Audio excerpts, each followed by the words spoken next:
তুমি তুমি এখানে? তার মানে তুই আমাকে মিথ্যা কথা বলেছিলিস? এই চুপ করো, অনেক হয়েছে। তোমার আর এসব নাটক করার কোনো প্রয়োজন নেই। আমার পিছনে তুমি এইসব করে বেড়াও।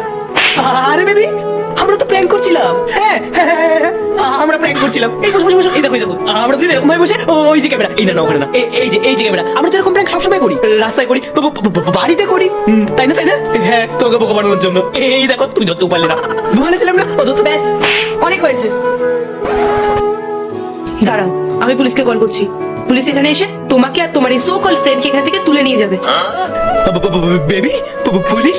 আমি তো পুলিশকে খুব ভয় পাই। কিন্তু তুমি শোনো না, আরে আমি তোমাকে বলছি তো, আমরা দুজন শুধু বন্ধু, ও অন্য কিছু না। আসো, আমরা তিনজন মিলে বসে কথা বলি। এসো বাবু, এখন বড়রা কথা বলবে না। যাও, তুমি বাইরে গিয়ে বসো। ও ছোট, এখানে থাকতে হবে না। তুমি যাও, আসো বসো বসো। থামো রাহুল, ও কোথাও যাবে না। আর আমি তোমার সাথে কোনো কথাই বলতে চাই না, বুঝতে পেরেছো তুমি?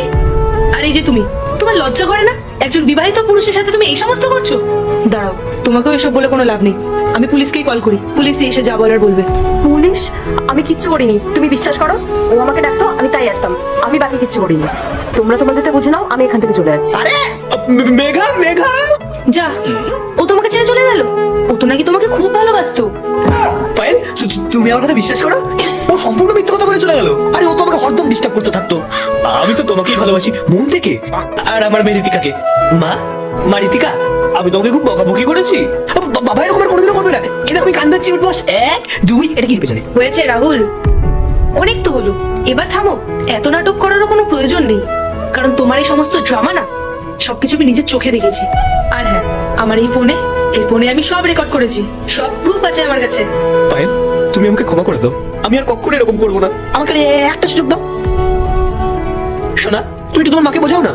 আমি সত্যি কথা বলছি, আমি এরকম কখনো করবো না। আমি তোমাদের দুজনকে অনেক ভালোবাসা দেবো, তোমাকে অনেক ভালোবাসা দেবো। না মা, তুমি ওনার কথা শুনবা না। ওই লোকটা একদম ভালো না। আমি চাই না এরকম বাবা, শুধু তুমি আমার সাথে থাকলেই হবে। না মা, তুমি একদম চিন্তা করো না। এই মানুষটাকে আমি আর কখনোই মেনে নেব না। মানুষটা একটা ফ্রড। বাড়িতে বউ থাকতেও অন্য মেয়েদের সাথে নোংরামি করে।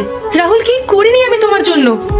শুধুমাত্র তোমার সুখের জন্য আমি বাইরে যেতাম কাজ করতে। আমি তোমাকে কোনো কাজ করতে দিতাম না।